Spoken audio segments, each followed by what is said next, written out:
Good evening. Welcome to Points in the Paint. I am Doug. I am your host. I am here with Sam. Sam's over there, over there, over there. I can't get these stupid. There he is. Nope, that one. There he is. There he is over there. We are here to talk about the NBA. We have reached the finals. They start tomorrow night. We will have the Suns and the Bucks.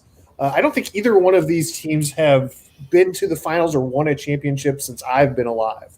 So it has been a while for both of them.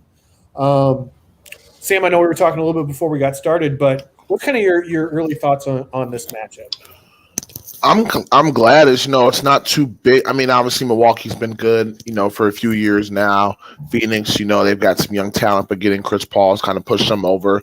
So it's good. I think whoever wins, I think it's going to be good for the NBA overall.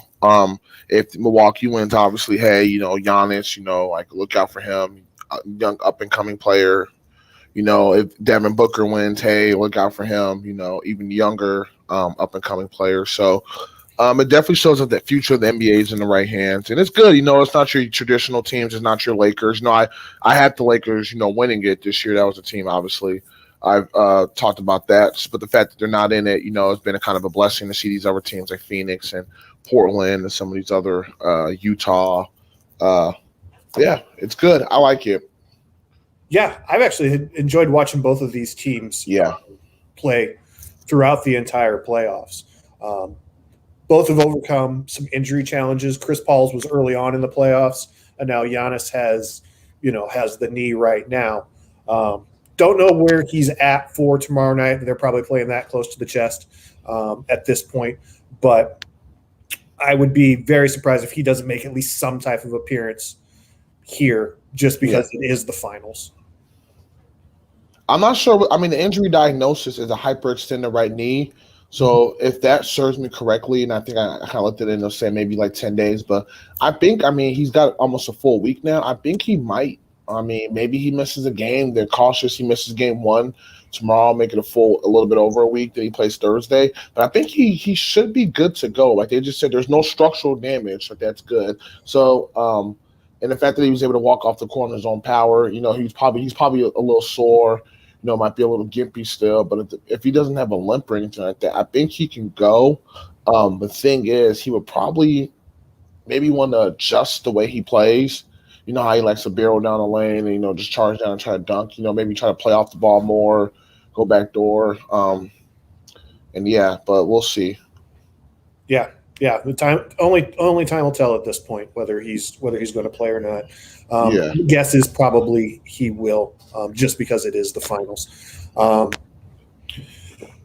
Let's talk quickly about the two matches that they got to be here. I specifically wanted to talk about the Milwaukee-Atlanta series that went the full 7 games because that was a slugfest that basically came down to the fourth quarter. You mean 6? 6 games.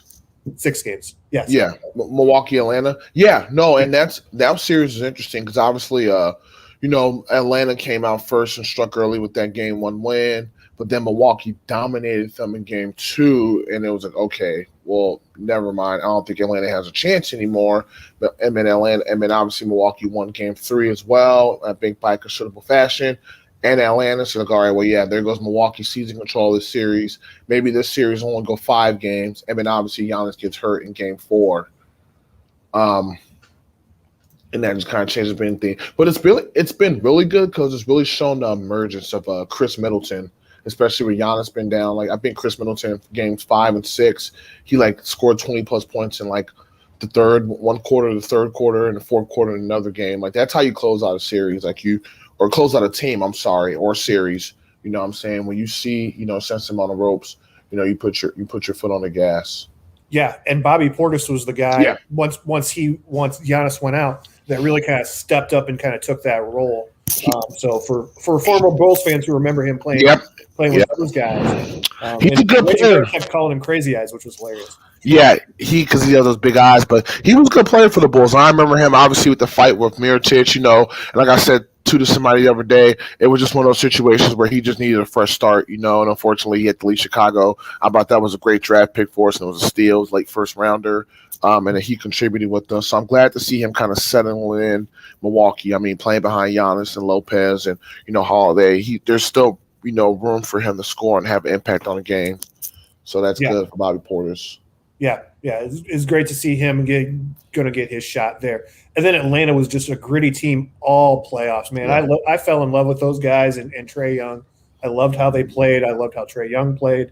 Mm-hmm. They were kind of my kind of dark horse to kind of come through it all because they were really playing well. On the other side, the Suns beat who did they play? Clippers. Clippers, yes, thank you. No, obviously they were without Kawhi for most of that series, but the Suns looked like a very good team. Obviously, you have Chris Paul and then Devin Booker, who just seems to be able just to go off whenever they need to. He's been quite the revelation for me in this playoffs. So I really like watching those guys play as well. That two man game that they've got going on is really something special. I agree. Chris Paul kind of get in there, kind of help stabilize those young guys, and kind of help get them in order. And DeAndre Ayton, he's a nice young player down low. He's going to be definitely a force to reckon with for years to come. And Devin Booker, who I've always kind of compared to Kobe Bryant, if you watch their games, is very similar, and I think that's his favorite player. It's kind of reminiscent, obviously, of Kobe or whatever. So that's good to see him kind of getting into the big stage, and I'm excited to see what Booker does. I think Booker's going to have fun this finals. I think you'll see a lot of different people guarding him. I think you'll see Giannis on him, Chris Middleton, Drew Holiday, PJ Tucker. They're going to try to guard him, but I still think Devin Booker's going to have. I think he's going to have a good final series. I think I think he's about to announce himself to the NBA world who hasn't been paying attention up to this point. He's about to step out. So, where do you see the key matchups in this series? Where do you think the advantages lie? The center matchup, DeAndre Ayton versus Brook Lopez. That's going to be big. Whoever has the better game between them, better overall game, I think that'll determine what team wins. If DeAndre Ayton, and then I think on the perimeter as well.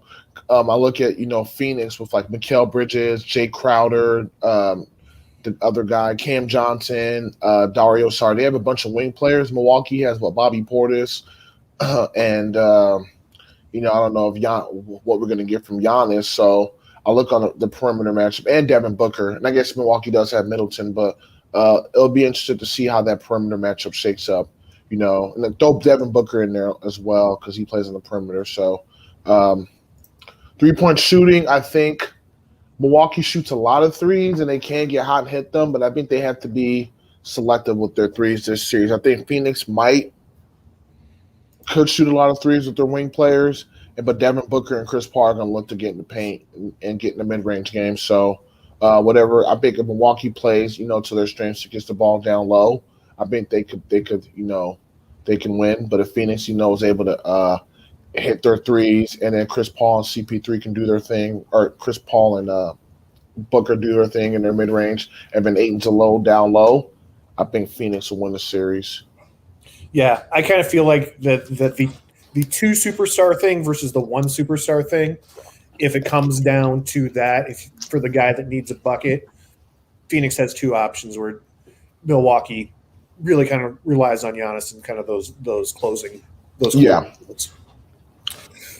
What about on the bench? What with in the coaching situation? That's interesting. And these are two good coaches. They're good. I mean, Monty Williams and Mike Budenholzer. So I think whoever makes better adjustments in the series ultimately determine who wins. Monty Williams, obviously, he's been around before.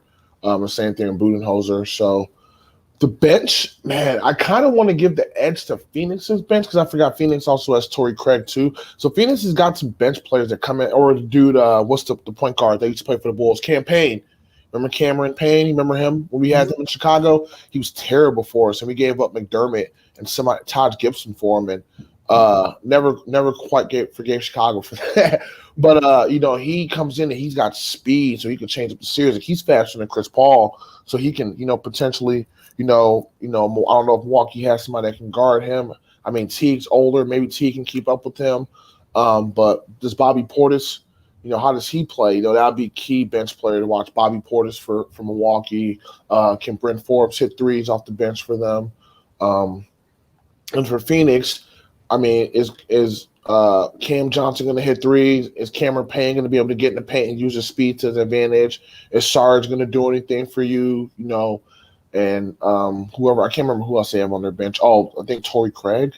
It'll be interesting to see. Whoever's bench plays better will also help too. Like Milwaukee, like another guy like on Milwaukee's bench is Pat Connaughton. I like him a lot.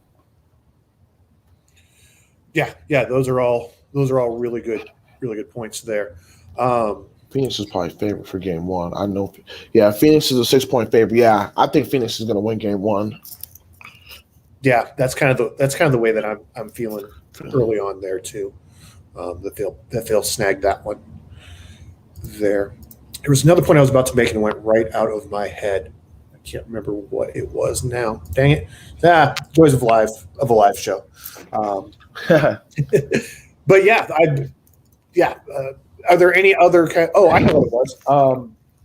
Foul trouble and turnovers. Those always seem to be kind of the two kind of X factors in the game. Either one of the probably once you get to this point, you're probably not going to be. You're not getting to the finals if you're turning over the ball a lot. But do one of these teams tend to get more foul trouble than the other? Or are they both pretty No, Milwaukee's actually a really good defensive team. Phoenix, I think Phoenix is. I'm not sure what Phoenix's defensive ratings are, but Milwaukee's is pretty good, and they're pretty good in that fouling. And I think Phoenix is the same as well. So that's good because I don't want it to be a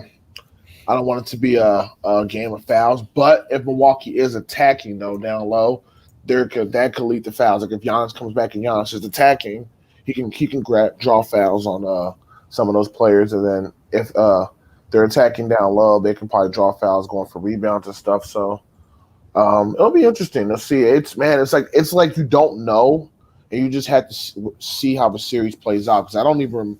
I mean, these teams play each other in the season, but I don't remember those matchups. So it's going to be interesting. Yeah. I like it though because you just don't know. Everything's so unexpected. Like whatever team is able to play assert their style, pretty much wins. So yeah, it's one of those game of inches kind of things where somebody gets hot that night and they carry you into the next night. So yeah, that's kind of the way to kind of attack those.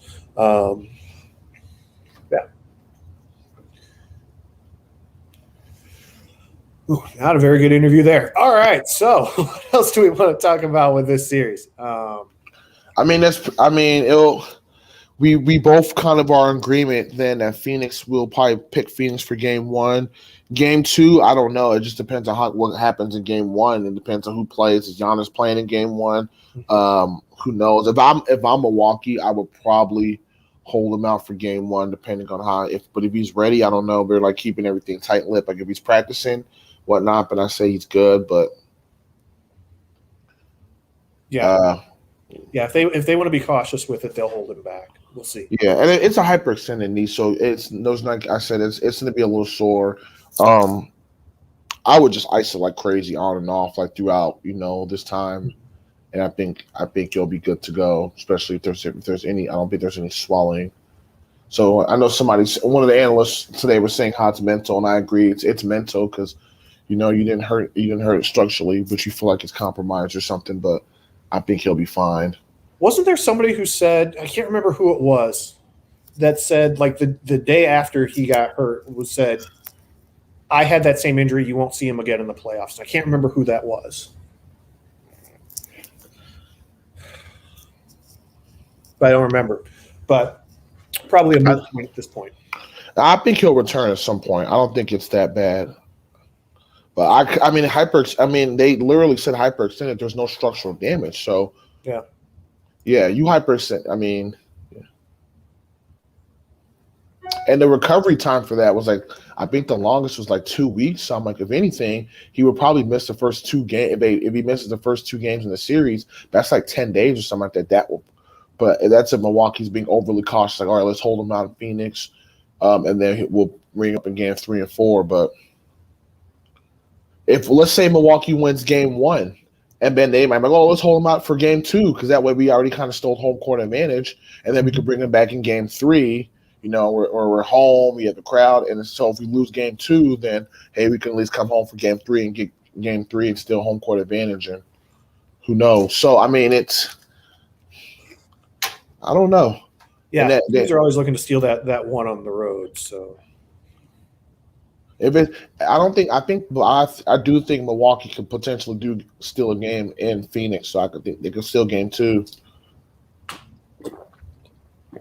I could see like Chris Paul having a great game, and then like Lane, and then kind of having a dud, or subpar game, second game. Like it's going to be interesting to see how Chris Paul holds up too, like throughout the duration of these finals, because he's had like the injury, the shoulder, the COVID, and all this and that. He's so that'll be something else to watch as well.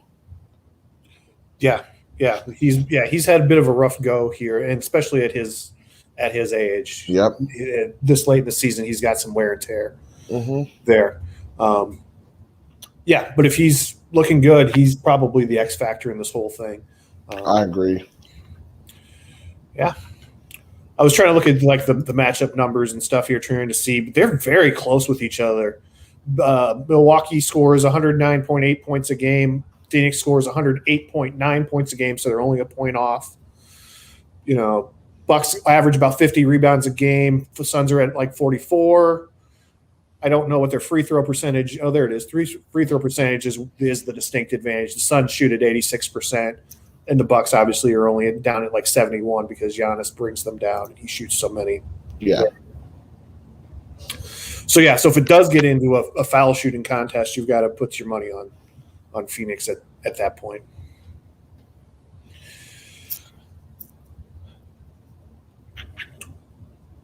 So, if I put you on the spot, what's your prediction for this series?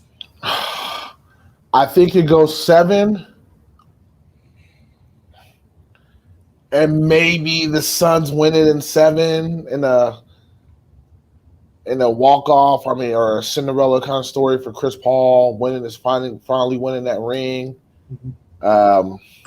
Devin Booker, a couple of years removed from Kobe's passing, what I'm saying, but his reincarnation, or his, second coming of Kobe, that's what everybody knows him for. He gets that ring,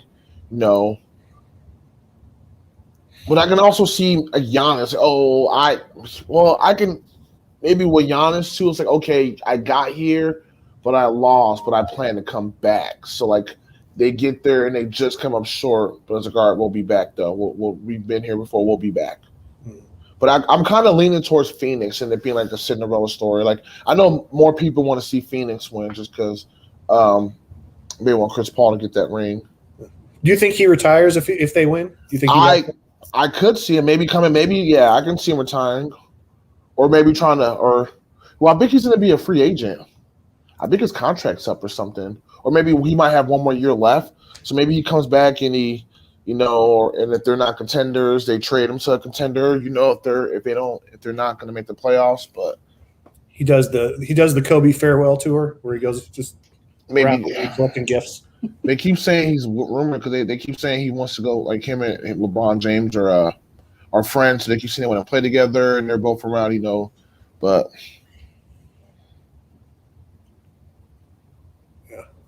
I'm looking at his contract now.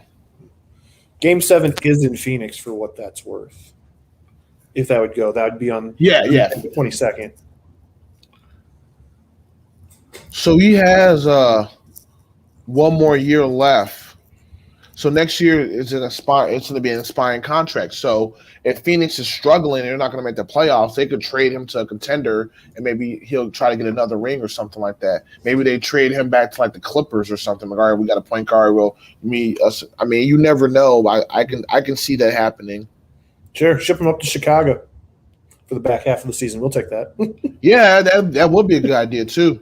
Yeah, no, with him and you know what? He was Kobe White's AAU coach.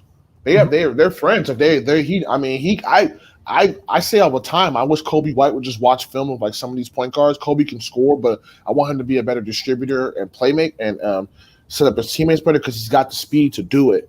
But yeah, I'm like, man, you should watch film on Chris Paul. But man, being around Chris Paul would be nice. I hope we get like or a Kyle Lowry. I mean, I hope we can get a point guard like that, in Chicago. Yeah, that's a big piece. Lowry would be nice. Yeah. Have we talked since the draft lottery? I don't think we have. Man, and actually, I don't even. No, we haven't. And yeah, I kind of toned that out. I know Chicago lost their picks. I'm like, oh, okay, whatever. I mean, they're not going to even have a pick in the first round. So, but I think they do have I don't remember if they have a pick or not. Actually, I kind of just toned that. I kind of just put that in the back of my head because obviously with everything else going on. Yeah. So they gave up. They had the top 4 protected. So if they would have been in the top 4, they would have kept it. But instead, it goes to Orlando as part of the Vooch deal. But they still have their second rounder. So they can, in theory, find somebody there. No, we can't. And I like our manager too. Maybe he drafts a stash prospect. I like, the dude on there because they're going to do their due diligence, or maybe they traded for something. Maybe they package it with something else. But I like our front office. But yeah, I don't even know. Detroit has a number 1 pick, and I know they might trade it, but I think they should keep it and maybe take that Cade Cunningham dude because he's a really good point guard, and I think he might be the most talented prospect in the draft. Yeah, my college players are my knowledge on the college scene is a little fuzzy. Yeah, especially this year with everything going on with COVID. I just know I watched Cade, and he's 6'8", and he's like a 6'8" point guard. Yeah, those guys don't come around very often. I mean, Houston has 2. Cleveland, they got like 2 guys, 3. It's like their 5th straight lottery pick. Mm-hmm. Jalen Suggs. Who's the team that's got like 12 billion draft picks between Boston, Oklahoma City Thunder? Yeah, I think it's Oklahoma City that owns half the drafts between now and 2030. Man, the Warriors have a top 10 pick again. That's going to be love for them, dude. They're 7. Man, that's why they're probably favored because I'm like, oh, you know what? We're going to bring back Klay Thompson, Steph Curry, Draymond Green, Andrew Wiggins, I think. And then throwing a couple of lottery picks. Throwing the big man from last year. What was his name? James Wiseman. Don't forget about him. And he fits in perfectly with them. I still. Yeah, the Magic have like 2 lottery picks too. They have 5 and they have 8. And they got they have a lot. The Kings have 9. Pelicans have 10. We'll see what they do. Hornets have 11. Are they going to build around LaMelo? They have them drafting a point guard. That's weird. Yeah. Spurs have 12. Pacers 13. Warriors have a 14th pick too. Dude, the Warriors have 2 lottery picks. Yeah, they're going to be. That's crazy.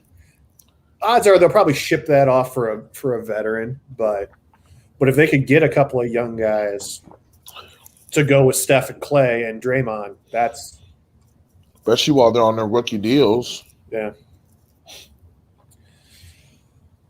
that's going to be pretty impressive out west. They're going to be tough to beat.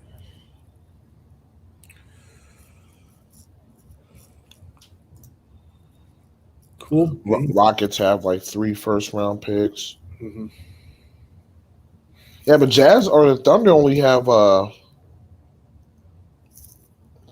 Thunder only have like 1 first-round pick. I know they have a lot of draft picks, so I know they have a lot. It's crazy how many they have. It's like 15 or something. Like it's like 14 in the next 3 years. Yeah, it's insane what they've got. That used to be Boston, but Boston's kind of used up some of their draft capital because Boston had a lot too after they rebuilt after the Big 3. Mm-hmm.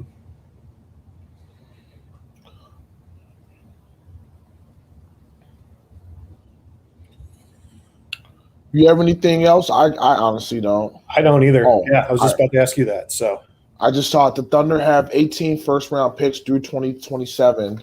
That's insane. You can remake your team like twice. Don't like it? Just ship them all out and start all over again with a bunch of first rounders. OKC has 3 first-round picks in July. Now Thunder can work with Walker. Bang. That's crazy. Yeah. Oh, that is true. Build your team. Get the front office in there. And Presti's pretty good. So. Yep. Well. Alrighty. So that sounds like that'll do it for us for tonight. Thanks for tuning in. Thank you. Yep. And we will probably be back. If we're not back next week for the show, we'll be back the week after for a wrap up of the whole thing, of the whole season. Yeah. But we'll be back here sometime in the next 2 weeks, hopefully next week. Just to kind of wrap everything up. Yeah, the schedule, Doug, it should be Tuesday, Thursday, and Sundays when they play the games. Yeah. So that'll make it easy to keep track. Yeah. Cool. All right. So for Sam, I'm Doug, and we will see you guys next time. Peace.